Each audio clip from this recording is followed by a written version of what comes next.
రాయలసీమ పేరింటే ఎంతసేపు సీమ పౌరుషం పేరుతోని పగలు ప్రతీకారాలు గివే అదికొస్తాయి.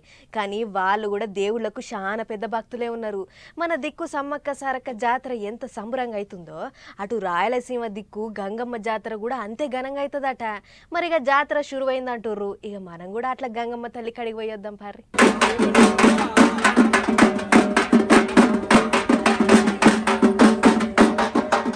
ఏహే రాయలసీమ వల్ల జాతర అంటే జాతరే పోర్రి. మన కాడ సమ్మక్క జాతర ఎట్లా ఫేమసో అటు దిక్కు గంగమ్మ జాతర అంతే ఫేమస్ అట.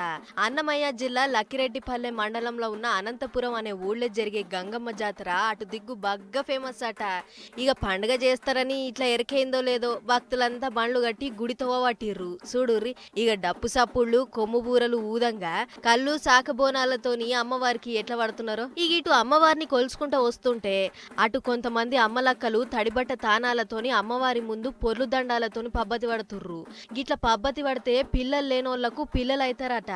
ఏదైనా నొప్పి రోగాలతోని చాలా దినాలుగా బాధపడేటోళ్లకు అమ్మవారి దయ వల్ల జల్దిగా తక్కువైతుందట. అందుకే అక్కడి పబ్లిక్ ఏ పండుగ చేసుకున్నా చేసుకోకపోయినా ఈ గంగమ్మ పండుగకు మాత్రం తప్పకుండా వస్తారట. మొక్కులు పెట్టుకుంటారట, ముడుపులు కడతారట, యాటల్ని కోళ్లు దండిగా సమర్పించుకుంటారట.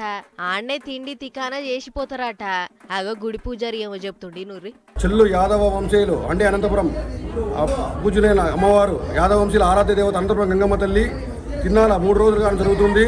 నిండు తిన్నాల మైలు తిన్నాల అమ్మవారు నిన్న గొల్లపల్లిలో ఉండే గర్భగుడి చెల్లు వంశీయుల ఆరాధ్య అమ్మవారు మూల విరాట్ దగ్గర ప్రశ్నించబడింది. ఈరోజు అందరికీ దైవదర్శనం కల్పించగలుగుతున్నాము.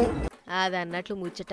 3 రోజుల దాకా మా సంబరంగా నడిచే ఈ జాతర 12వ తారీఖు నాడు ఓడిచిపోతుందట.